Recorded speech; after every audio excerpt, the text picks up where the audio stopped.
இன்றைக்கும் நம்முடைய தேவன் அற்புதங்களை செய்கின்ற தேவனாயிருக்கிறார். கர்த்தர் நல்லவர் என்பதை எப்படி அறிந்து கொள்ள முடியும்? இயேசுவின் வாழ்க்கையை பார்க்கும்போது அவர் நன்மை செய்கிறவராக, பிசாசின் வல்லமையில் அகப்பட்ட யாவரையும் குணமாக்குகிறவராக இருக்கிறார். யாருக்கும் வியாதியை கொடுக்கவில்லை, வியாதியத்தை சுகமாக்கினார்.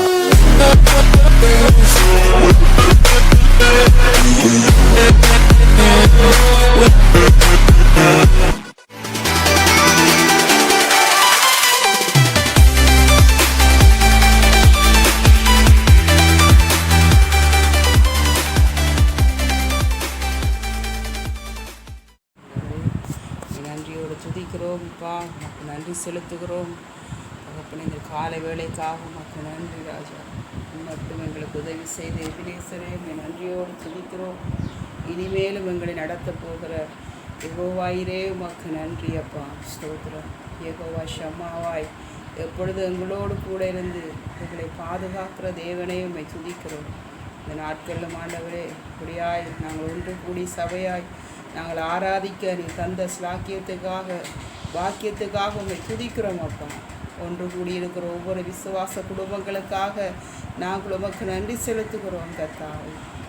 எங்கே 2 பேராவது 3 பேராவது நாமத்தினாலே கூடியிருக்கிறார்களோ அங்கே அவர்கள் நடுவிலே நான் இருக்கிறேன் என்று சொன்ன தேவன் கூடியிருக்கிற ஒவ்வொரு குடும்பத்தின் மத்தியிலும் ஆண்டவரே, அவருடைய வீடுகளிலே நீர் அசைவாடி கொண்டிருக்கிறதுக்காக நன்றி செலுத்துகிறோம். உம்முடைய மகிமையான பிரசன்னத்துக்காக உம்மை துதிக்கிறோம் கர்த்தாவே.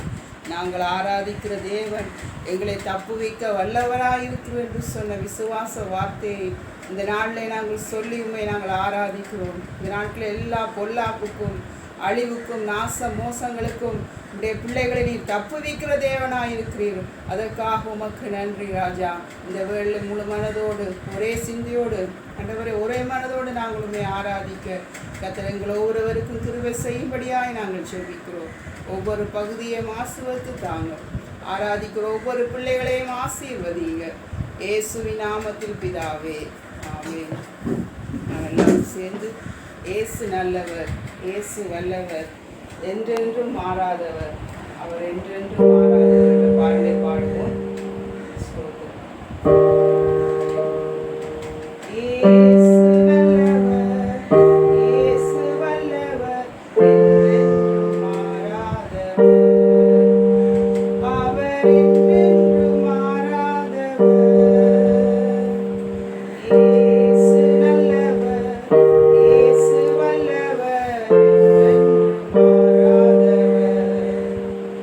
அவர்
நீ பயப்படாதே, நான் உடனே கூட இருக்கிறேன், திகையாதே, நான் உன் தேவன், நீதியின் வலது கரத்தினால் உன்னை தாங்குவேன் என்று சொன்ன தேவன். அவர் நம்மை தாங்குகிறவர், நம்மை தப்புவிக்கிறவர், நம்மை பாதுகாக்கிறவர். இம்மட்டும் நம்மை பாதுகாத்த வழிநடத்தின தேவனுக்கு நாம் தொடர்ந்து நம்முடைய வாழ்க்கையை நாம் நன்றி செலுத்துவோம். இந்த செப வேலை, இந்த ஆராதனை வேலை கர்த்தர் ஆசீர்வதித்து தருவாராக. வார்த்தை மூலமாக எங்களோடு பேசும் இயேசுவின் நாமத்தில் பிதாவே, ஆமென். ஹல்லேலூயா.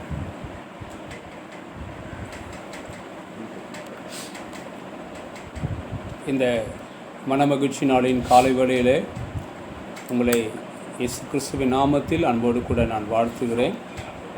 கடந்த 2 வாரங்களாக குடும்பத்துக்கு ஆசீர்வாதமான ஒரு தெய்வ செய்தியை நாம் கேட்டோம். மெய்யாகவே அந்த காரியங்களை நீங்கள் வாழ்க்கையில் கேட்டு கீழ்ப்படியும் போது ஆண்டவர் நம் ஒவ்வொருவரையும் ஆஸ்வதிக்க அவர் போதுமானவராக இருக்கிறார். திருவசனத்தை கேட்கிறவர்களாய் மாத்திரமல்ல, அதன்படி செய்கிறவர்களாய் இருங்கள் என்று வேதம் சொல்லுகிறது. வசனத்தை நாம் கேட்கும்போது அதை கேட்டு நாம் கீழ்ப்படிந்து செய்யும் பொழுது மெய்யாகவே நம்முடைய வாழ்க்கை அற்புதமாய் மாறுகிறது. ஏனென்றால் தேவன் நம்முடைய வாழ்க்கையை அற்புதமாய் மாற்றுகிற தேவனாக இருக்கிறார். இன்றைக்கும் நாம் தியானிக்கப் போகிற காரியம், அடுத்து சில வாரங்கள் நாம் தியானிக்கப் போகிற சத்தியம் அற்புதங்கள் என்கிற தலைப்பில் உங்களோடு கூட நான் கர்த்தருடைய வார்த்தையை பகிர்ந்து கொள்ள விரும்புகிறேன். மிராக்கிள்ஸ். ஆண்டவர் இன்றைக்கும் அற்புதங்களை செய்கிற தேவனாக இருக்கிறார். அநேகர் நினைக்கிறது அற்புதங்கள் எல்லாம் முடிந்து விட்டது, அப்போஸ்தலர் காலத்தோடு முடிந்து விட்டது நினைக்கிறார்கள். அப்படி அல்ல. இன்றைக்கும் இதை கேட்டுக்கொண்டிருக்கிற நம்முடைய வாழ்க்கையில் ஆண்டவர் உங்களுக்கு ஒரு அற்புதத்தை செய்ய அவர் வல்லவராய் இருக்கிறார். உங்கள் குடும்பத்தில் நிச்சயமாக ஒரு அற்புதம் நடக்கும். உங்கள் தனிப்பட்ட வாழ்க்கையில் நிச்சயமாக ஒரு அற்புதம் நடக்கும் என்று நான் உங்களுக்கு சொல்லிக்கொள்வதிலே நான் மகிழ்ச்சி அடைகிறேன். அப்போஸ்தலர் 19:11 சொல்லுகிறது, பவுலுடைய கைகளினாலே தேவன் விசேஷித்த அற்புதங்களை செய்தார். பவுலுடைய கைகள் மூலமாக தேவன் ஏராளமான அற்புதங்களை செய்தார் என்று வேதம் சொல்லுகிறது. இஸ்ரவேல் ஜனங்களுடைய வாழ்க்கையில் நீங்கள் பார்க்கும் பொழுது அவருடைய வாழ்க்கையில் ஏராளமான அற்புதங்களை ஆண்டவர் செய்தார். நான் சொல்வதை கவனித்து கொண்டே இருங்கள். ஆண்டவர் அவர்களுக்கு காடைகளை கொடுத்து அவளை போஷித்தார். வானத்தின் மன்னாவினாலே அவளை போஷித்தார். மன்னா என்றால் இது என்ன என்று சொல்லி அர்த்தம். ஆகவே இந்த உலகத்தில் இருக்கிற பொருட்களை வைத்து மட்டுமல்ல, தேவன் இந்த உலகத்தில் இல்லாத ஒன்றை தம்முடைய ஜனங்களுக்கு கொடுத்து, வானத்திலிருந்து மன்னாவை கொடுத்து ஆண்டவர் தம்முடைய பிள்ளைகளை போஷிக்கிறார். அவர் அற்புதம் செய்வதற்கு எந்த ஒரு பொருளும் அவருக்கு தேவையில்லை. எந்த ஒரு பொருள் இல்லாமலும் அவரால் அற்புதத்தை செய்ய முடியும் என்பதற்கு மன்னா ஒரு சிறந்த உதாரணமாக இருக்கிறது. நாம் எதிர்பார்த்திராத ஒன்றை செய்ய அவர் வல்லமையுள்ள தேவனாக இருக்கிறார். இன்றைக்கும் நாம் இந்த அற்புதத்தில் இயேசு செய்த ஒரு அற்புதத்தை நாம் இன்றைக்கு காலையில் தியானிக்க போகிறோம். என்னோடு கூட வேதாகமத்தில் திருப்பிக் கொள்ளுங்கள். யோவான் சுவிசேஷம் 2வது அதிகாரத்தை நாம் எல்லாரும் திருப்பிக் கொள்வோம். யோவான் சுவிசேஷம் 2வது அதிகாரத்தை வேதாகமத்திலிருந்து எல்லாரும் எடுத்துக்கொள்வோமாக. உங்களுக்காக இந்த அற்புதத்தை நான் வாசிக்கிறேன். 3ஆம் நாளிலே கலிலேயாவில் உள்ள கானா ஊரிலே ஒரு கல்யாணம் நடந்தது. இயேசுவின் தாயும் அங்கே இருந்தாள். இயேசுவும் அவருடைய சீஷரும் அந்த கல்யாணத்துக்கு அழைக்கப்பட்டிருந்தார்கள். திராட்சரசம் குறைவுபட்ட போது இயேசுவின் தாய் அவரை நோக்கி, அவர்களுக்கு திராட்சரசம் இல்லை என்றார். அதற்கு இயேசு, ஸ்திரியே, எனக்கும் உனக்கும் என்ன, என் வேலை இன்னும் வரவில்லை என்றார். அவருடைய தாய் வேலைக்காரரை நோக்கி, அவர் உங்களுக்கு என்ன சொல்லுகிறாரோ அதன்படி செய்யுங்கள் என்றார். யூதர்கள் தங்களை சுத்திகரிக்கும் முறைமையின்படியே ஒவ்வொன்று 2-3 குடம் தண்ணீர் கொள்ளத்தக்க 6 கற்சாடிகள் அங்கே வைத்திருந்தது. இயேசு வேலைக்காரரை நோக்கி, ஜாடிகளே தண்ணீர் நிரப்புங்கள் என்றார். அவர்கள் அவைகளை நிறைய நிரப்பினார்கள். அவர் அவர்களை நோக்கி, நீங்கள் இப்பொழுது மொண்டு பந்தி விசாரிப்பு காரணத்தில் கொண்டு போங்கள் என்றார். அவர்கள் கொண்டு போனார்கள். அந்த திராட்சரசம் எங்கேருந்து வந்ததென்று தண்ணீரை மொண்ட வேலைக்காரருக்கு தெரிந்ததை அன்றி பந்தி விசாரிப்பு காரனுக்கு தெரியாதனால் அவன் திராட்சரசமாய் மாறின தண்ணீரை ருசி பார்த்தபோது மணவாளனை அழைத்து, எந்த மனுஷனும் முன்பு நல்ல திராட்சரசத்தை கொடுத்து ஜனங்கள் திருப்தி அடைந்த பின்பு ருசி குறைந்ததை கொடுப்பான், நீரோ நல்ல ரசத்தை இதுவரைக்கும் வைத்திருந்தரே என்றார். இவ்விதமாக இயேசு இந்த முதலாம் அற்புதத்தை கலிலேயாவுள்ள கானா ஊரிலே செய்து தம்முடைய மகிமை வெளிப்படுத்தினார். அவருடைய சீஷைகள் அவரிடத்தில் விசுவாசம் வைத்தார்கள். இந்த அற்புதத்தை ஆண்டவர் ஏன் செய்கிறார், ஏன் நம்முடைய வாழ்க்கையில் அற்புதத்தை செய்கிறார் என்று சொன்னால் 11வது வசனம் தெளிவாக சொல்லுகிறது, எல்லாரும் அவரிடத்தில் விசுவாசம் வைத்தார்கள். சீஷைகள் அவரிடத்தில் விசுவாசம் வைத்தார்கள். தேவனுடைய மகிமை வெளிப்பட்டது என்று சொல்லி பார்க்கிறோம். இன்றைக்கு ஆண்டவரிடத்தில் நாம் அதிகமாக விசுவாசம் வைக்கும்படியாக, இன்னும் விசுவாசத்தில் நாம் வளரும்படியாக தேவன் நமக்கு அற்புதத்தை செய்ய விரும்புகிறார்.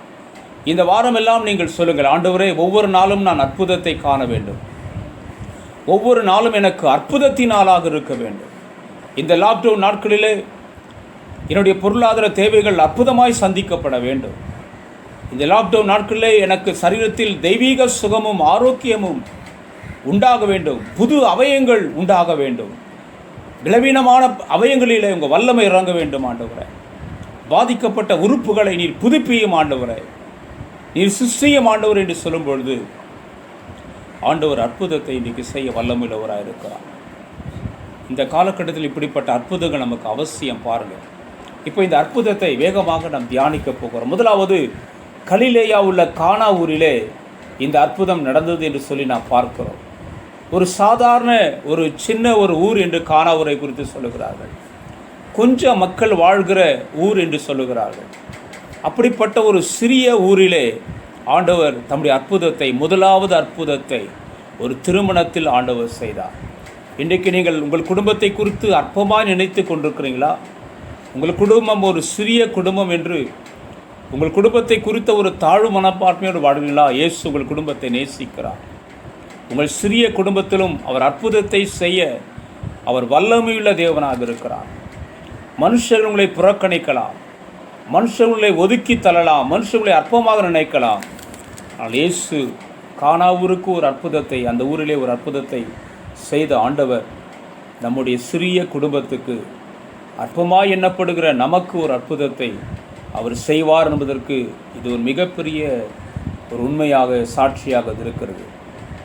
ரெண்டாவது, இயேசு கிறிஸ்து அவர் கல்யாணத்துக்கு அவர் அழைக்கப்பட்டிருந்தார். இயேசு முதலாவது அற்புதத்தை திருமண வீட்டிலே ஆண்டவர் செய்தார். திருமண உறவை ஆண்டவர் ஏற்படுத்தினார் என்று வேதம் தெளிவாக சொல்லுகிறது. ஆதாமுக்கு ஏற்ற ஒரு ஏவாளை கொடுத்த ஆண்டவர் குடும்ப வாழ்க்கையை அவர் நேசிக்கிறார். மனுஷன் தனிமையாக இருப்பது நல்லது அல்ல என்று சொல்லி ஆண்டவர் ஏற்ற துணையை உண்டாக்கினார் என்று சொல்லி வேதம் சொல்லுகிறது. மனைவியை கண்டடைகிறவன் நன்மையானதை கண்டடைகிறான் என்று சொல்லுகிறது. குணசாலியான ஸ்திரியை கண்டுபிடிப்பவன் யார் என்று வேதம் சொல்லுகிறது. ஆகவே ஒரு ஆணுக்கு ஒரு பெண் என்று வேதம் சொல்லுகிறது. திருமணத்தை குறித்து நன்றாய் நாம் புரிந்து கொள்வோம். இது தேவன் ஏற்படுத்தின உடன்படிக்கை. இந்த லாக்டவுனுக்கு பிறகு நம்முடைய சபைகளில் திருமணம் நடைபெறுவதாக, நம்முடைய இனஜன பந்துக்கள் வாழ்க்கையிலே ஏற்ற காலத்தில் திருமண காரியங்கள் நடைபெறுவதாக, திருமணத்திலே ஆண்டவர் ஒரு சந்தோஷத்தை உண்டாக்க விரும்புகிறார். ஆகவே உங்கள் குடும்ப வாழ்க்கையை இன்றைக்கு நீங்கள் நேசியுங்கள். கணவன் மனைவிடத்திலும், மனைவி கணவனிடத்திலும் அன்பாயிருங்கள். இரண்டு மனங்கள் இணைவது தான் திருமணம். வெவ்வேறு குடும்பத்தில் இருக்கிற இரண்டு குடும்பங்கள் இணைந்து, இரண்டு மனங்கள் இணைந்து ஒரு அற்புதமான ஒரு புதிய வாழ்க்கையை ஆரம்பிக்கிறது தான் திருமணம். ஆகவே இன்றைக்கு இருக்கிற வாலிபர்கள் இந்த செய்தியை கேட்டுக்கொண்டிருக்கும் பொழுது ஆண்டவர் உங்களை நேசிக்கிறார். உங்கள் வாழ்க்கையிலே வாலிப வயதில் ஏற்ற காலத்தில் திருமண காரியம் நடைபெற வேண்டும் என்று தேவன் விரும்புகிறார். இத்தனை ஆண்டுகள் அப்பா அம்மா என்று சொல்லி அழைத்து கொண்டிருக்கிற உங்களுக்கு வேதம் சொல்லுகிறது, புருஷன் தன் மனைவியை, தன் தகப்பனையும் தாயையும் விட்டு பிரிந்து தன் மனைவியோடு இசைந்திருப்பான் என்று சொல்லுகிறார். ஒரு புது உறவை, ஒரு ஆசீர்வாதமான உறவை திருமணத்தின் மூலமாய் நீங்கள் சந்திக்கிறீர்கள். அநேகருடைய வாழ்க்கை திருமணத்துக்கு பிறகுதான் மாறி இருக்கிறதை நாம் கேள்விப்படுகிறோம்.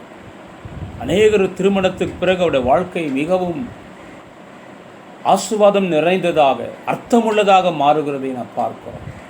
திருமணத்தை குறித்து தவறான எண்ணங்கள் உங்களுக்கு இருந்தால் அதை நீங்கள் மாற்றிக்கொள்ளுங்கள். இன்றைக்கி மேல்நாட்டு கலாச்சாரத்திலே ஒரு ஆண் ஆணையும் ஒரு பெண் பெண்ணையும் திருமணம் செய்து வாழ்கிறார்கள். அரசாங்கம் அதுக்கு அனுமதி கொடுக்கிறது. என் கிறிஸ்தவ சபைகள் கூட அதற்கு சில இடங்களில் அனுமதி கொடுக்கப்படுகிறது. ஆனால் தேவன் அப்படி அல்ல. ஒரு ஆணை ஒரு வித்தியாசமாகவும் ஒரு பெண்ணை ஒரு வித்தியாசமாகவும் ஆண்டவர் படைத்திருக்கிறார். ஒரு ஆணை குறித்து படிப்பது நல்லது, ஒரு பெண்ணை குறித்து படிப்பது நல்லது. ஆகவே இருவரையும் தான் ஆண்டவர் இணைக்கிறார். ஒரு ஆணும் ஒரு பெண்ணும் இணைவது தான் திருமணம் தவிர ஒரு ஆணும் அல்ல, ஒரு பெண்ணும் இணைவது திருமணமாய் மாறிவிட முடியாது. இந்த கல்யாணம் எப்படி நடைபெறும் என்று சொன்னால், ஏதோ ஒரு நாள் நடைபெறுகிற கல்யாணம் அல்ல. இந்த கானாவூர் கல்யாணம், இப்படிப்பட்ட கல்யாணங்கள் இஸ்ரவேல் தேசத்தில் தொடர்ந்து 7 நாட்கள் இந்த செலிப்ரேஷன் இருக்கும், கொண்டாட்டம் இருக்கும், பார்ட்டி இருக்கும். ஆமீன். இயேசு கிறிஸ்து பார்ட்டியில் கலந்து கொண்டார். ஆமீன் சொல்லுங்கள். பார்ட்டியில் கலந்து கொள்ள நீங்கள் விரும்புகிறீங்களா? நல்ல பார்ட்டி, நல்ல சாப்பாடு, பாட்டு, நடனம், இதெல்லாம் ஆண்டவர் இதுக்கெல்லாம் விரோதமானவர் அல்ல. இந்த வைபவம், இந்த விசேஷித்த நிகழ்ச்சி 7 நாட்கள் நடைபெறுமா. 7 நாட்கள் ஒவ்வொரு நாளும் ஒவ்வொரு கொண்டாட்டமாக இருந்து கொண்டே இருக்கும். ஆகவே தான் இந்த திருமணத்தில் இயேசு அங்கே கலந்து கொள்ளும் பொழுது அடுத்து அங்கே பார்க்குறோம், இயேசுவின் தாயார் அங்கே இருந்தார். இயேசுவுக்கு முன்னாடியே அந்த அம்மா அங்கே போயிட்டாங்க. ஏனென்று சொன்னால் அந்த அம்மா அவ்வளவு முக்கியமான ஒரு நபராக இருந்தார்கள். Very important person, very important woman. அது மட்டுமல்ல, அவர்கள் மிகவும் அவர்களுக்கு சில பொறுப்புகள் அந்த திருமணத்திலே இருந்திருக்கும். ஆகவே தான் அவர் சீக்கிரமாக இந்த திருமணத்துக்கு அவர்கள் போனார்கள். நன்றாய் கவனித்துக்கொள்ள, இயேசுவின் தாயாகிய மரியாள் சில பொறுப்புகள் அவர்களுக்கு அந்த திருமணத்தில் இருந்தது என்பதை நான் பார்க்க. ஆகவே தான் திராட்சரசம் குறைவுபட்ட போது இயேசுவிடத்தில் வந்து அந்த குறைவை குறித்து அவளிடத்தில் பேசினாள் என்று சொல்லி நான் பார்க்கிறோம். இன்றைக்கு நாம் எங்கே போனாலும் நமக்கு ஒரு ஊழியத்தை கர்த்தர் வைத்திருக்கிறார். நமக்கு சில பொறுப்புகளை ஆண்டவர் வைத்திருக்கிறார். நாம் எந்த ஒரு நல்ல நிகழ்ச்சிகளுக்கு போனாலும், எங்கே போனாலும் நாம் அங்கே அநேகருக்கு ஆசீர்வாதமாக இருக்கும்படியாக தேவன் நம்மை அழைத்திருக்கிறார். தேவன் நமக்கு கிருபைகளை ஆண்டவர் கொடுத்திருக்கிறார். அடுத்து நம்ம பார்க்குறோம், இயேசுவும் அவருடைய சீஷரும் அந்த திருமணத்துக்கு அழைக்கப்பட்டிருந்தார்கள். இயேசுவையும் அவருடைய சீஷரையும் இன்வைட் பண்ணாங்க. இன்றைக்கி உங்கள் வீட்டில் நடக்கிற எந்த ஒரு நல்ல காரியமாக இருந்தாலும், எந்த ஒரு காரியமாக இருந்தாலும் இயேசுவை நீங்கள் அழைக்க வேண்டும். சீஷர்களை அழைத்தால் கர்த்தருடைய ஊழியக்காரர்கள் அங்கே இருக்க வேண்டும். உங்கள் கொண்டாட்டத்தில் கர்த்தருடைய பிள்ளைகள் இருக்க வேண்டும் என்று நீங்கள் விரும்புகிறீர்களா? இயேசு இருக்க வேண்டும் என்று நீங்கள் விரும்புகிறீர்களா? தேவ மனிதர்கள் இருக்க வேண்டும் என்று நீங்கள் விரும்புகிறீர்களா? சமீபத்தில் ஒரு திருமண நாளிலே, நம்முடைய சபை விசுவாசிகள் திருமண நாளிலே நாங்கள் கலந்து கொண்டோம். அவர்களை அழைத்து அன்போடு உபசரித்தார்கள். பாருங்கள், அவங்களுக்கு என்னென்னா, இத்தனை ஆண்டுகள் ஆனால் கூட பரவாயில்ல, கல்யாண நாள் கொண்டாடும் போது பாஸ்டராமா அங்கே இருக்கணும், அவங்களுடைய பிளெஸ்ஸிங்ஸ் ஜபம் வேண்டும் என்று நினைக்கிறார்கள். இன்றைக்கி எத்தனை குடும்பங்கள் நாம் அப்படிப்பட்ட ஒரு பரந்த மனப்பான்மையோடு நாம் இருக்கிறோம். கர்த்தருடைய ஊழியக்காரர்கள் வர வேண்டும், அவர்கள் எங்களை ஆசீர்வதிக்க வேண்டும், இந்த கொண்டாட்டத்தில் அவர்களும் எங்களோடு கூட பங்கு பெற வேண்டும் என்று நாம் நினைக்கிறோமா? இயேசு இருந்தால் அங்கே அற்புதம் நடக்கும்.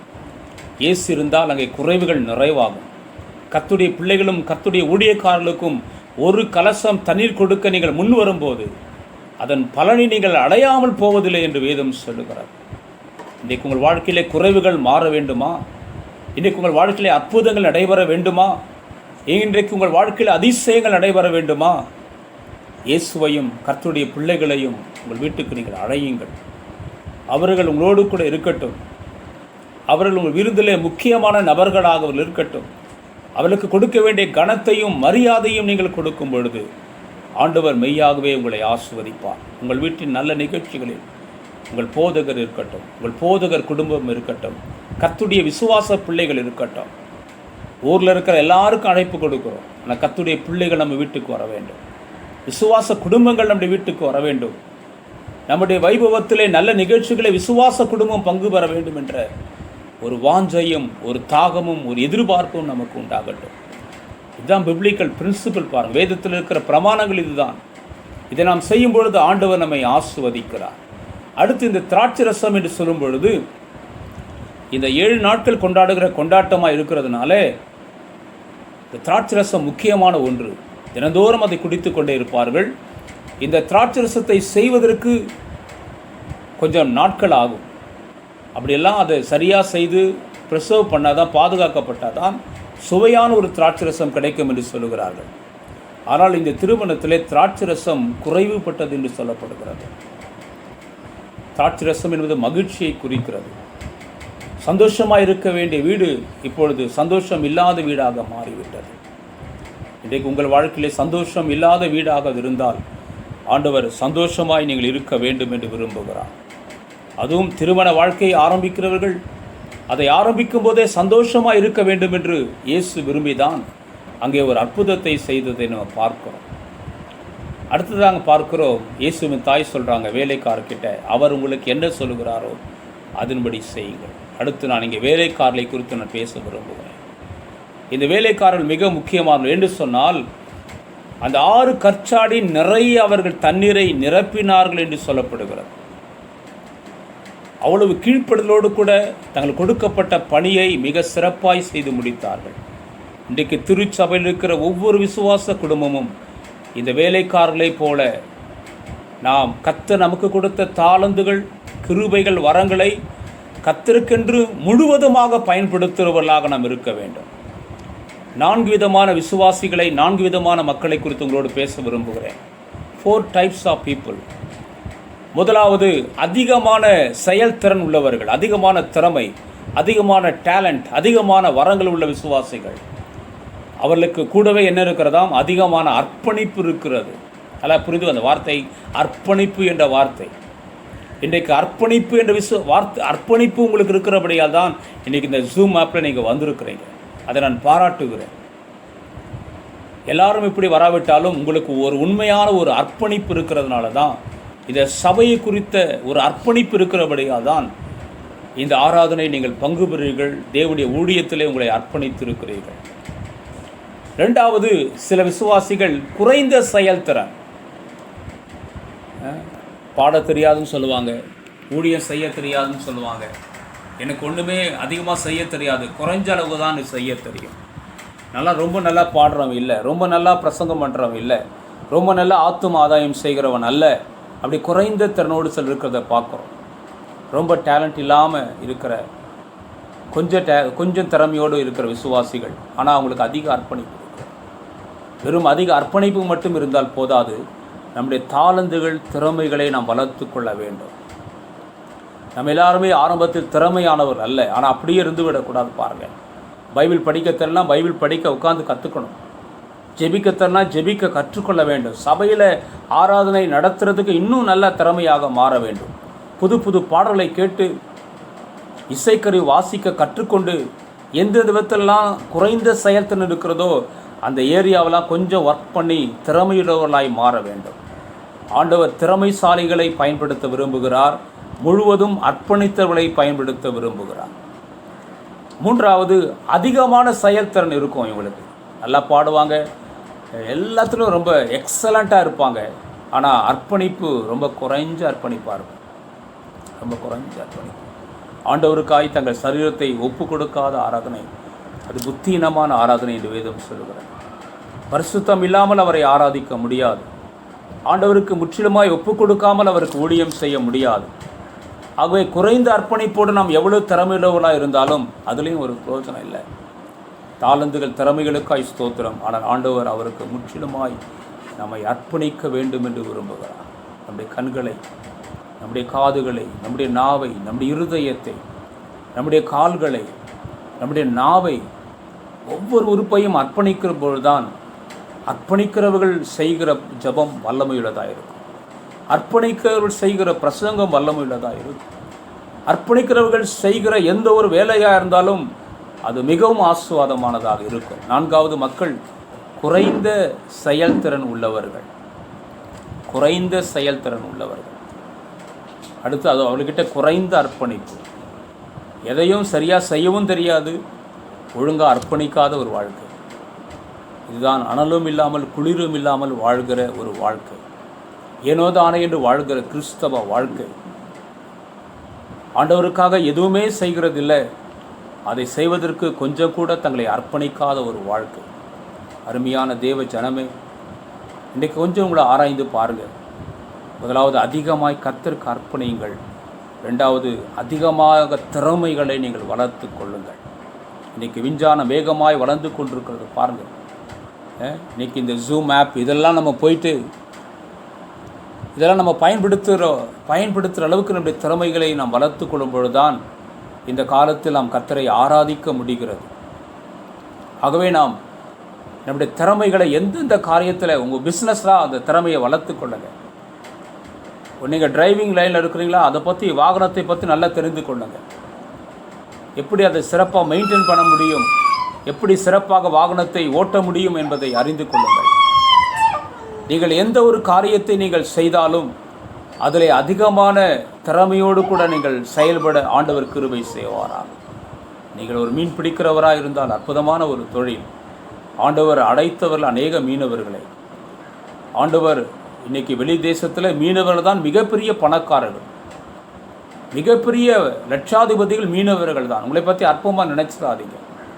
ஆண்டவருடைய அபிஷேகமும் வல்லமையும் ரோடு கூட இருந்தால் நீங்கள் திரளான மீன்களை பிடித்து பெரிய பெரிய படகுகளை வாங்கி ஆண்டவர் அநேகருக்கு வேலை கொடுத்து நீங்கள் பெரிய பிஸ்னஸ்மேனாக நீங்கள் மீனவ சமுதாயத்தில் நீங்கள் செழித்தோங்க முடியும்.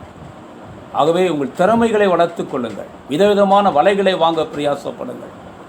எல்லாம் உங்களுக்கு கர்த்தர் அது கொடுத்த கிருபை, அது கர்த்தர் உனக்கு கொடுத்த தாளந்து, அது கர்த்தர் உண்மையில் அந்த அபிஷேகத்தை வைத்திருக்கிறார். ஆண்டவர் கொடுத்த அந்த அபிஷேகத்தை எடுத்துக்கொள். கர்த்தருடைய ஞானத்தை பெற்றுக்கொள். பணத்தை சரியாக சேமித்து சரியான பொருட்களை வாங்கி ஆண்டவர் கொடுத்த அந்த மீன் பிடிக்கிற தொழிலை நீங்கள் சிறப்பாக செய்ய முடியும். ஆகவே எந்த ஒரு காரியத்தில் உங்களுக்கு எக்ஸ்பர்ட், ஒரு டெய்லராக இருந்தாலும் சாதாரண செகண்ட் ஹேண்ட் மிஷின் நீங்கள் வாங்கியிருக்கலாம். ஆனால் பின் நாட்களில் நீங்கள் நல்ல அற்புதமான நல்ல மிஷின்ஸ் வாங்கி, சிறப்பான மிஷின்ஸ் வாங்கி நீங்கள் சிறந்த ஒரு டெய்லராக நீங்கள் மாற முடியும். ஆகவே ஆண்டவர் உங்களுக்கு அதிகமான செயல்திறனை தரும்படி நான் ஜெபிக்கிறேன். ஆண்டவர் உங்களுக்கு அதிகமான அர்ப்பணிப்பை தரும்படி ஜெபிக்கிறேன். இன்றைக்கு இந்த ஊழியம் நடைபெறுவதற்கு ஆசீர்வாதமாக இருக்கிறவர்கள், அதிகமாய் அர்ப்பணித்தவர்கள், அதிகமாய் செயல்படுகிறவர்கள், அவர்களை கொண்டு தான் இந்த ஊழியம் இன்றைக்கு சிறப்பாக நடக்கிறது. ஏதோ ஏனோதானே என்று சபைக்கு வந்து போகிறவர்களால் அல்ல. இன்றைக்கு சபைக்கு ஆசீர்வாதமாக இருக்கிற பிள்ளைகளுக்காக நான் கர்த்தரை துதிக்கிறேன். உங்கள் அதிகமான அர்ப்பணிப்பு உங்களை கொடுக்க வைக்கிறது, உங்களை ஜெபிக்க வைக்கிறது, உங்களை ஊழியர் குடும்பத்தை நேசிக்க வைக்கிறது, ஆண்டவருக்காக உங்களை ஓட வைக்கிறது. உங்கள் அதிகமான அர்ப்பணிப்பு, இந்த அர்ப்பணிப்பு இன்னும் அதிகமாகட்டும். ஆண்டவர் நமக்கு கிருபை செய்வார். இன்னும் சில காரியத்தை சொல்லி நிறைவு செய்ய விரும்புகிறேன். ஏற்கனவே சொன்னது போல இயேசுவின் தாயும் இயேசுவும் சிஷ்யர்களும் ஒரு நோக்கத்தோடு கூட அந்த திருமண வீட்டில் இருந்தால் என்று சொல்லி நம்ம பார்க்கிறோம். இன்றைக்கு இந்த உலகத்தில் நாம் ஏன் இருக்கிறோம்? மற்றவருடைய நிந்தையை நீக்கும்படியாக. ஒருவேளை அந்த வீட்டில் திராட்சரசம் குறைவாக இருந்திருக்கும் என்று சொன்னால் அது ஒரு மிகப்பெரிய நிந்தையாக அந்த குடும்பத்துக்கு மாறி இருக்கும், ஒரு மிகப்பெரிய அவமானமாக மாறி இருக்கும். நீங்களும் நானும் இன்றைக்கு நிந்தையை புரட்டி போட, மற்றவருடைய கண்ணீரை துடைக்க ஆண்டவர் உங்களையும் என்னையும் இந்த பூமியிலே உப்பாக வைத்திருக்கிறார், உலகத்துக்கு வெளிச்சமாக வைத்திருக்கிறார். ஒவ்வொரு நாளும் நாம் நம்முடைய குடும்பத்துக்காக மட்டும் வாழ கர்த்தர் நம்மை அடைக்கவில்லை. நாம் வெளியே போய், லாக்டவுனுக்கு பிறகு வெளியே போய் மற்றவருடைய கட்டுகளை அவிழ்க்க கர்த்தர் நம்மை அழைத்திருக்கிறார். இயேசு சொல்லுகிறார், கர்த்தருடைய ஆவியானவர் என் மேல் இருக்கிறார், தரித்திரருக்கு சுவிசேஷம் பிரசங்கிக்க, கட்டுண்டவர்களை இருதயம் நொறுண்டவர்களை விடுவிக்க, காயம் கட்டேனை அபிஷேகம் பண்ணினார் என்று சொல்லுகிறார். இன்றைக்கு ஆண்டவர் உங்களுக்கு தந்த அபிஷேகத்தை பயன்படுத்துங்கள். வெளியே போய் ஆண்டவருக்காக ஊழியம் செய்யுங்கள். பிசாசுகளை துரத்துங்கள், வியாதியஸ்தலை சுகமாக்குங்கள்.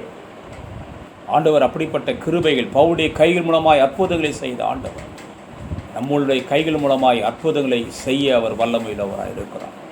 நீ செய்வதெல்லாம் வாய்க்கும் மகனே, மகளே, நீ செய்வதெல்லாம் வாய்க்கும். உனக்கு இன்றைக்கு ஒரு அற்புதத்தை இயேசு வைத்து இருக்கிறார். தினந்தோறும் உன் ஜெபத்தில் அற்புதம் என்ற வார்த்தையை பயன்படுத்துங்கள். இன்றைக்கு பாருங்கள், அநேகர் கஷ்டப்படுகிறோம் என்று சொல்லுகிறார்கள். ஆண்டவர் அற்புதத்தை நமக்கு செய்வார். பொருளாதாரத்தில் ஒரு அற்புதத்தை செய்வார். ஆண்டவர் எலியாவுக்கு சொன்னார், உன்னை பராமரிக்கும்படி ஒரு விதவைக்கு கட்டளையிட்டேன். ஆகவே ஆண்டவர் இதை இன்றைக்கும் செய்து கொண்டிருக்கிறார். இன்றைக்கும் கோடீஸ்வரர்களை வைத்து அல்ல, சில ஏழை விதவைகளை வைத்து கூட கர்த்தர் சபையை தாங்குகிறார். ஒரு சாதாரண விதவையை வைத்து கூட சபையின் ஊழியத்தை கர்த்தர் ஆதரிக்கிறார். ஆண்டவர் நம்மை பராமரிக்கும்படியாக ஒரு காகத்துக்கு கட்டளையிட முடியும், நம்மை போஷிக்க ஒரு காகத்துக்கு கட்டளையிட முடியும். நம்மை பராமரிக்க ஒரு விதவைக்கு ஆண்டவர் கட்டளையிட முடியும். ஆண்டவர் அற்புதத்தின் தேவனாக இருக்கிறார். இன்றைக்கி உங்கள் தேவையோடு நீங்கள் இருப்பு என்று சொன்னால், ஆண்டவரே எனக்கு ஒரு அற்புதம் செய்யுங்க ஆண்டவரே என்று சொல்லுங்கள். உங்களுக்கு ஒரு அற்புதத்தை ஆண்டவர் செய்வார். இந்த திருமண வீட்டில் நடந்த அந்த அற்புதம் போல இன்றைக்கு உங்கள் மகிழ்ச்சி குறைவதற்கு எந்த காரணமாக இருந்தாலும் அந்த காரியத்தில் கர்த்தர் அற்புதம் செய்வார்.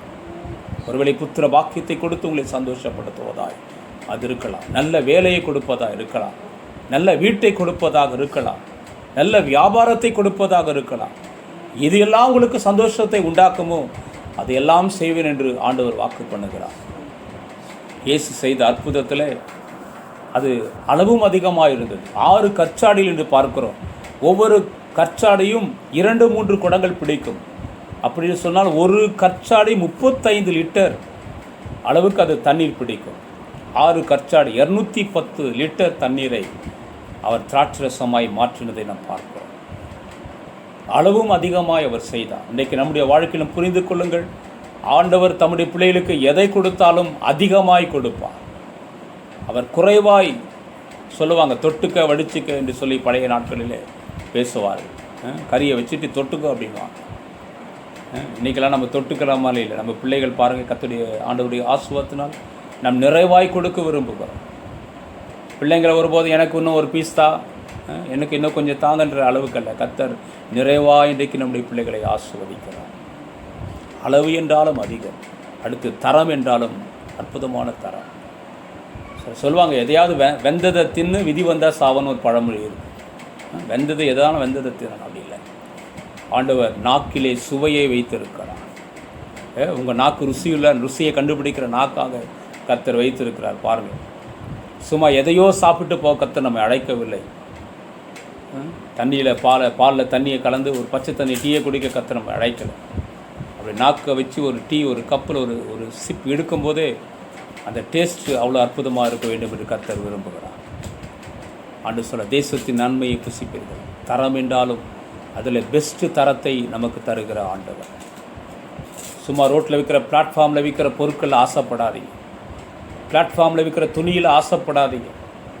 100 ரூபாய்க்கு ஒரு புடவை அப்படின்னு ஆசைப்படாதீங்க. தண்ணியில் முக்கிய இடத்த போச்சு கடை. ஆண்டவர் பெஸ்ட்டை கொடுக்குற ஆண்டவராக இருக்கிறார். ஆண்டவர் நம்முடைய மனக்கண்களை திறக்கட்டும். ஆண்டவரே, தரமுள்ளதை எனக்கு கொடுக்குற ஆண்டவர். மணவாளன் சொல்லுகிறாரு, அது ருசி பார்த்துட்டு அந்த பந்தி விசாரிப்புக்காரர் சொல்லுகிறாரு, நீரோ நல்ல ரசத்தை இதுவரைக்கும் வைத்திருந்ததே என்று சொல்லுகிறார். அப்போ இயேசு கொடுத்தது நல்ல ரசம். முந்தி எல்லாரும் குடித்த ரசத்தை விட இப்போ பிந்தி குடிக்கிற கடைசி நேரத்தில் குடிக்கிற ரசம் ருசியான ரசம். இன்றைக்கு அனைவரும் நினைக்கிறீங்க, என் வாழ்க்கை எத்தனையோ ஆண்டுகள் வீணாய் போய்விட்டது. தீர்க்கதரிசனமாய் சொல்லுகிறேன், எத்தனையோ ஆண்டுகள் என் வாழ்க்கையில் ருசி இல்லாமல் போய்விட்டதுன்னு நினைக்கிறீங்க. இனி வருகிற காலம்தான் ருசியுள்ள காலம். இனி வருகிற காலம் உங்களுக்கு பிந்தின ரசத்தை போல ஒரு காலம். நீங்கள் ஒருவேளை 40 ஆண்டை கடந்திருக்கலாம், 50 ஆண்டை கடந்திருக்கலாம். இனிமேல் என்ன நினைக்காதீங்க, எனக்கு வயசாயிடுச்சு, பிள்ளைகள் பேர பிள்ளைகளை கண்டுட்டேன், இனி ஒரு மூலையில் உட்காந்துட்டு அப்படியே போகணும்னு நினைக்கிறீங்களா? இல்லை, இனி வருகிற காலம்தான் உங்களுக்கு ருசியுள்ள நல்ல திராட்சை ரசத்தின் காலம். நீங்கள் எப்படி பார்க்குறீங்க இந்த வாழ்க்கையை? இனிமேல தான் பெஸ்ட் டேஸை கர்த்தர் உங்களுக்கு வைத்திருக்கிறார். ஒவ்வொரு நாளும் என்ஜாய் பண்ணி வாழுங்கள்.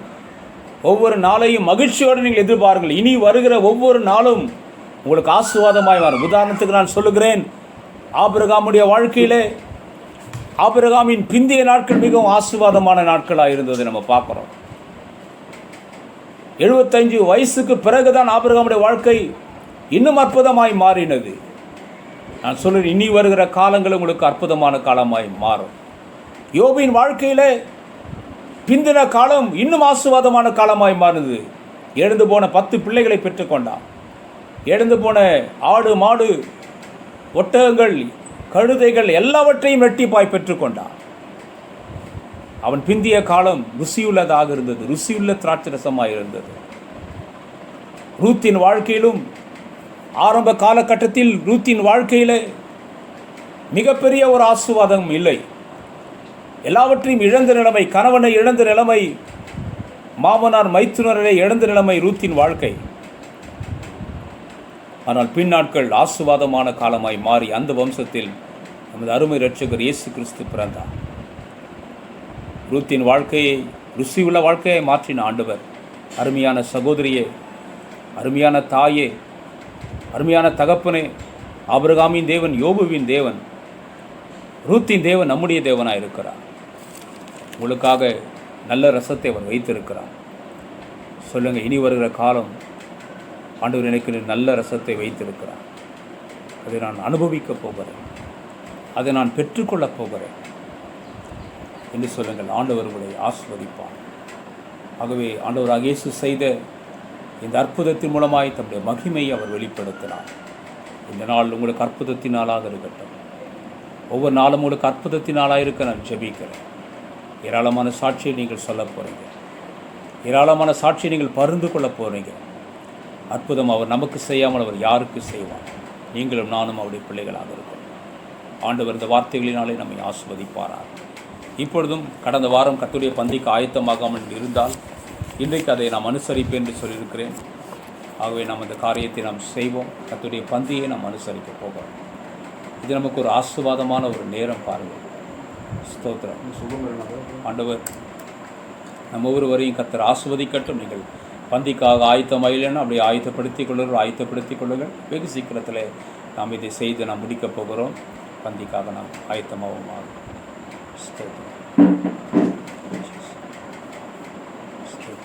நாம் கடந்த வாரம் பாடினதே சுகம் பலன் எனக்குள்ளே பாய்ந்து செல்லுது. இந்த பாடல் நான் பாடுவேன். சுகம் பலன் எனக்குள்ளே பாய்ந்து செல்லுதே, வல்லமை நதியாய் பரவி பாயுதே. சுகம் பலன் வல்லமை நதியாய் பரவி பாயுதே. ஏசையா இரட்சகரே, சுகம் தரும் என் தெய்வமே. ஏசையா இரட்சகரே, சுகம் தரும் என் தெய்வமே. உம் வல்லமையால் சுகமானேன், உம் வார்த்தையால் சுகமானேன், உம் தழும்புகளால் சுகமானேன், உம் தயவினால் சுகமானேன். சுகபலன் எனக்குள்ளே பாய்ந்து செல்லுதே, வல்லமை நதியாய் பரவி பாயுதே. சுகபலன் எனக்குள்ளே பாய்ந்து செல்லுதே, வல்லமை நதியாய் பரவி பாயுதே. அந்தப்படி இயேசு அப்பத்தை எடுத்து, இது உங்களுக்காக பிற்கப்படுகிற என்னுடைய சரீரமாக இருக்கிறது என்று சொல்கிறார். நம்ம எல்லாரும் நம்முடைய கரத்திலே இயேசு கிறிஸ்துவின் சரீரமாக இருக்கிற அப்பத்தை நம்முடைய கரத்திலே நாம் எடுத்துக்கொள்வோம். நாம் ஏகோபித்து நாம் ஜெபம் பண்ணுவோம். கிருபையுள்ள பிதாவே, இயேசு கிறிஸ்துவின் சரீரமாக இருக்கிற அப்பத்துக்காக ஸ்தோத்திரம். உலகம் எங்கிலும் இந்த கொள்ளை நோய்க்காய் ஜனங்கள் பயந்து கொண்டிருக்கும் பொழுது, உம்முடைய பந்தியில் நான் பங்கு பெறும் பொழுது எங்களுக்கு தெய்வீக சுகத்தையும் பாதுகாப்பையும் தருகிறதுக்காக ஸ்தோத்திரம். இன்றைக்கும் இந்த கர்த்தருடைய பந்தியை இந்த ஜூம் ஆப் வழியாக அனுசரிக்கும்படி கர்த்தர் கொடுக்கிற கிருபைக்காக ஸ்தோத்திரம். எந்தெந்த பிள்ளையெல்லாம் ஆயத்தமாக இருக்கிறாளோ அவள் வீட்டிலெல்லாம் அவங்க வல்லம் இறங்கட்டும். அவர்கள் வைத்திருக்கிற அப்பத்தை ஆசுவதிங்க, திராட்சை ரசத்தை நீங்கள் ஆசுவதிங்க. ஆண்டவர் இயேசு கிறிஸ்துவின் இரத்தமாக இருக்கிற திராட்சை ரசத்துக்காக ஆண்டவரே நாங்கள் நன்றி செலுத்துகிறோம். ஆண்டவரே இதை புசித்து இதை பானம் பண்ணும் பொழுது தெய்வீக சுகமும் பாதுகாப்பும் உண்டு. கடைசி நாளில் எங்களை எழுப்புவீர்கள் நாங்கள் விசுவாசிக்கிறோம். உடைய பந்து எங்களுக்கு ஆசுவத்து தாங்கப்பா. ஆண்டவரே நாங்கள் உமக்கென்று வாழ கிருபை செய்து அற்புதங்களை வாழ்க்கையில் நடைபெறுகிறதுக்காய் ஸ்தோத்திரம். நாங்கள் நன்றியோடு மை துதிக்கிறோம். இயேசுவின் நாமத்தில் பிதாவே. வைத்திருக்கவள் ஒருத்தருக்கு அதை கொடுத்து நீங்கள் அனுசரியுங்கள். ஒவ்வொரு வாரம் கூட அனுசரிக்கலாம், தவறில்லை. கொஞ்சம் பிரயாசப்படுங்கள். கொஞ்சம் திராட்சை பழத்தை வாங்கி நீங்களே வீட்டில் ஜூஸ் போட முடியும். ஒரு ப்ரெட்டை வாங்கி நீங்களே செய்ய முடியும். ரொம்ப ரொம்ப இதுக்கு ஒன்றும் விலையும் இல்லை, ரொம்ப அதிகமாக ஒன்றும் இல்லை. ஆண்டவர் நமக்கு உதவி செய்யட்டும். ஸ்தோத்திரம். இயேசு கிறிஸ்துவின் இந்த மனைவி பிள்ளைகள் என்னோடு கூட பங்கு பெறுகிறார்கள். ஸ்தோத்திரம், ஸ்தோத்திரம், ஸ்தோத்திரம், ஸ்தோத்திரம். Thank you Jesus. நன்றி சொல்லுங்கள். நன்றி செலுத்துகிறோம், நன்றி செலுத்துகிறோம், நன்றி செலுத்துகிறோம், நன்றி செலுத்துகிறோம். Thank you Lord. புசித்து பானம் பண்ணுவோம்.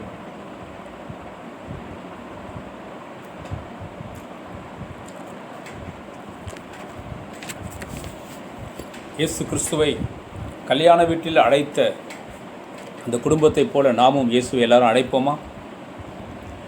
வாருமையா போதகரே, வந்தெம்மிடம் தங்கியிரும். வாருமையா போதகரே, வந்தெம்மிடம் தங்கியிரும். சேருமையா பந்தியிலே, சேருமையா பந்தியிலே, சிறியவராம் எங்களிடம், சிறியவராம் எங்களிடம். வாருமையா போதகரே, வந்தெம்மிடம் தங்கியிரும். சேருமையா பந்தியிலே, சேருமையா சிறியவராம் எங்களிடம், சிறியவராம் எங்களிடம். ஹல்லேலூயா. அவங்க ஸ்க்ரீனில் வர மாதிரி காட்டணும், இல்லை ஸ்க்ரீனில் காட்டணும். ஸ்தோத்திரம். ஆண்டவர் நமக்கு நல்ல ஒரு ஆசீர்வாதமான ஒரு ஆராதனை ஆண்டவர் நமக்கு தந்ததுக்காக நான் ஆண்டவருக்கு நன்றி செலுத்துகிறேன். எங்களோடு கூட ஆராதனை இணைந்திருக்கிற ஒவ்வொரு பிள்ளைகளுக்காக ஸ்தோத்திரம். ஆண்டவர் நாமத்தில் அப்படி வாழ்த்துகிறேன். ஜான் குடும்பத்துக்காக நன்றி. ஒரு டேனி ஷெய்லிக்காக, ஷெய்லியுடைய தாயாருக்காக நன்றி செலுத்துகிறேன். அவருடைய சகோதரிகளுக்காக நான் ஆண்டவருக்கு நன்றி செலுத்த. கிருபாகரன் இந்த முறை நம்முடைய ஆராதனையில் குடும்பமாய் கலந்திருக்கிறதுக்காக ஸ்தோத்திரம். ஆண்டவராக இயேசுவின் நாமத்தில் உங்களை நாள் வாழ்த்துகிறோம், நன்றி செலுத்துகிறோம். ஸ்தோத்திரம். ஜோதியும் அவருடைய பிள்ளைகளும் ஆராதனை இருக்கிறதுக்காக நன்றி செலுத்துகிறோம். கிதியோன் துணவியார் மகன் மோசஸ் இருக்கிறதுக்காக ஸ்தோத்திரம். வீடியோவில் மற்றவங்க வராங்க, ஒரு நிமிஷமாவது வீடியோவில் வாங்க. நீங்கள் வீடியோவில் வருந்தால் நல்லது, கொஞ்சம் உங்கள் முகத்தை நாங்கள் பார்ப்பதற்கு அது பிரயோஜனமாக இருக்கும். ஸ்தோத்திரம், ஸ்தோத்திரம். ஜோதிக்காக நன்றி. ஹல்லேலூயா. கர்த்தர் உங்களை ஒவ்வொருவரையும் ஆசீர்வதிப்பாராக. நாட்டில் நாம் ஜெபிப்போம், ஊக்கமாக நாம் ஜெபிப்போம். ஸ்தோத்திர. வீட்டுக்குள்ளே நீங்கள் பாதுகாப்பாய் நீங்கள் இருங்கள். ஆண்டவர் நம்முடைய குடும்பத்தை பாதுகாக்க வல்லமையுள்ளவராக இருக்கிறார். முழு உலகமும் கலங்கி தவித்து கொண்டிருக்கும் போது கர்த்தருடைய பாதுகாப்பை நாம் எடுத்துக்கொண்டு தேசத்துக்காக நாம் ஊக்கமாக நாம் ஜெபிப்போம். ஸ்தோத்திரம். இந்த லாக்டவுன் நாட்களிலும் என்னுடைய கண்ணீரை வரவழைத்த சிலருடைய மரணங்களை நாம் பார்க்கும்போது என்னை அறியாமல் கண்ணீர் வடிந்தது உண்டு. நாம் நம்முடைய தேசத்தை நேசிக்கிறோம். சில இராணுவ வீரர்கள் மறித்திருக்கிறதை நாம் கேள்விப்படுகிறோம், பார்க்கிறோம். அதே போல் இந்த கொரோனா வியாதி கிருமி மூலமாக சிலருடைய மரணங்கள் நமக்கு வேதனை உண்டாக்குகிறது. அவர்கள் நம்முடைய இரத்த சம்மதமாக இல்லாவிட்டாலும் அவருடைய மனதுருக்கத்தினாலே அவர்களுக்காக நாம் கண்ணீர் வடிக்கிறோம். அவர்களுக்காக ஜெபிக்கவும் நாம் கடமைப்பட்டிருக்கிறோம். ஆண்டவர் நம்முடைய ஆறுதலின் தேவன் அந்த குடும்பங்களை ஆறுதல்படுத்துவாராக. இன்னும் அரசாங்கத்துக்கு வேண்டிய தெய்வீக ஞானத்தை கற்றுக் கொடுப்பாராக. நம்முடைய முதல்வர் சொன்னது போல ஆண்டவரால் தான் இதில் எல்லாம் சரி செய்ய முடியும். ஆண்டவர் நிச்சயமாய் அற்புதத்தை செய்வாராக. நாம் ஜெபித்து நிறைவு செய்ய போகிறோம். இதுக்கு இடத்தில் கடலை மூடி நாம் ஜெபிப்போம். கிருபையுள்ள பிதாவை, இயேசுவின் நாமத்தில் வருகிறோம். இந்த ஆசீர்வாதமான ஆராதனைக்காக நன்றி. அற்புதத்தை குறித்து நாங்கள் இன்றைக்கு தியானித்தோம். ஆண்டவரே, இதை கேட்டுக்கொண்டிருக்கிற ஒவ்வொரு பிள்ளைகளுக்கும் மெய்யாகவே இந்த நாட்கள் அற்புதத்தின் நாட்களாக இருக்கிறதுக்காக ஸ்தோத்திரம். அவருடைய குடும்பத்தில், அவருடைய பிள்ளைகளுடைய வாழ்க்கையில், அவருடைய வியாபாரத்தில், எந்த காரியத்தில் இருந்தாலும் ஒரு அற்புதம் நடக்கட்டும் என்று ஜெபிக்கிறேன். இந்த செய்திக்கு பிறகு ஏராளமான சாட்சி அவர் பகிர்ந்து கொள்ளட்டும். ஆண்டவர், எங்கள் வாழ்க்கையில் நீர் அற்புதத்தின் மூலமாய் நீர் ஆண்டவரை குறுக்கிடுகிறவர். அதற்காக ஸ்தோத்திரம். எங்கள் வாழ்க்கை துக்கத்தோடு இருக்க நீ விரும்புவதில்லை, குறைவோடு இருக்க நீ விரும்புவதில்லை. எங்கள் வாழ்க்கையில் நீர் குறுக்கிடுகிற தேவன் ஆண்டவரை. இன்றைக்கும் இந்த வார்த்தையை ஒரு நோக்கமில்லாமல் நீ தரவில்லை ஆண்டவரை. அற்புதத்தை இயேசுவின் நாமத்தில் நான் எடுத்துக்கொள்கிறேன். இப்பொழுதும் என் கரங்களை நீட்டி அருமையான நம்முடைய பிள்ளைகளை நான் ஆசீர்வதிக்கிறேன் ஆண்டவரே. இந்த ஜூம் ஆப் மூலமாக வீடியோவில் வந்திருக்கிற, ஆடியோவில் வந்திருக்கிற ஒவ்வொரு பிள்ளைகள் வாழ்விலும் அற்புதம் நடைபெறட்டும். கர்ப்பங்கள் திறக்கப்படுவதாக, புதிய கதவுகள் பிசினஸில் திறக்கப்படுவதாக, குடும்ப உறவுகள் ஆசீர்வதிக்கப்படுவதாக. சரீரத்தில் எந்த பகுதியில் பலவீனம் இருந்தாலும் அந்த பலவீனம் இயேசுவின் நாமத்தில் நீங்கி போவதாக. பிசாசின் கிரியைகளை அழிக்கிறோம். நீடித்த நாட்கள் உண்டாகட்டும். ஸ்தோத்திரம். இந்த வியாதியின் கிருமிகள் அழிக்கப்படுவதாக. ஹாஸ்பிட்டலில் இன்டென்சிவ் கேர் இருக்கிறவர்கள், இயேசுவை நாம் வெண்டிலேட்டர் வைத்திருக்கிறவர்கள் எல்லாருக்கும் அற்புத சுகம் உண்டாகட்டும் ஆண்டவர். சுகம் உண்டாகட்டும். மருத்துவர்கள், டாக்டர்ஸ், நர்சஸ், சுகாதார பணியாளர்கள், தன்னார்வ ஊழியர்கள், தொண்டர்கள் எல்லாரும் பாதுகாக்கப்பட நாங்கள் ஜெபிக்கிறோம். முழு உலகத்துக்காய் வேண்டிக் கொள்கிறோம். முழு உலகத்திலும் இருக்கிற கர்த்தருடைய பிள்ளைகளுக்காக நாங்கள் ஜெபிக்கிறோம். பாதுகாப்பு உண்டாவதாக. இன்றைக்கும் பிள்ளைகள் மகிழ்ச்சியாக இருக்கட்டும் ஆண்டவரே. சீக்கிரத்தில் நாங்கள் சபையில் வந்து உம்மை ஆராதிக்கப் போகிறோம். இடைப்பட்ட நாட்களும் நாங்கள் ஆராதிப்பதற்கு நல்ல ஒரு வாய்ப்பை தந்ததுக்காக ஸ்தோத்திரம். பிள்ளைகளுடைய பொருளாதார தேவைகளை சந்திங்கப்பா. குறைவெல்லாம் நீங்கள் நிறைவாக்குங்க. வானத்தின் மதகுகளை திறந்து நீங்கள் ஆசீர்வதிங்க. பங்கு பெற்ற ஒருவருக்காக, சிறு பிள்ளைகள், வாலிபர்கள், பெரியவர் எல்லாருக்காக ஸ்தோத்திரம். கர்த்தர் தொடர்ந்து நீ பெரிய காரியங்களை செய்கிறார். இயேசுவின் நாமத்தில் பிதாவே. ஆமென். நம்முடைய கர்த்தராகிய இயேசு கிறிஸ்துவின் கிருபை, பிதாவாகிய தேவனுடைய அன்பு, பரிசுத்தாவுடைய ஐக்கியம் நம் அனைவரோடும் சகல பரிசுத்தோடு இன்றைக்கும் இன்றைக்கும் சதா காலம் இருப்பதாக. சேர்ந்து சொல்வேன், நாத்துமாவை கர்த்தரை ஸ்தோத்திரி, உன்னையுடைய பரிசுத்த நாமத்தை ஸ்தோத்திரி. நாத்துமாவை கர்த்தரை ஸ்தோத்திரி, அவர் செய்த சகல பாலையும் மறவாது. அவன் அக்கிரமுடைய எல்லாம் மன்னித்து, நோய்களை எல்லாம் குணமாக்கி, பிராணை அழிவுக்கு விளக்கி மீட்டு, கிருபை நாளும் இரக்கத்தினால் முடிசூட்டி, நன்மையினால் வாய் திருப்தியாக்கிற கழுக்கு சமானமாய் உன் வயது திரும்ப வாழ வயது போலாது. ஆனால் ஒரு கல்யாணத்தில் அற்புதத்தை செய்து சந்தோஷத்தை கொண்டாக்கின ஆண்டவர் உங்கள் குடும்பத்திலும் சந்தோஷத்தை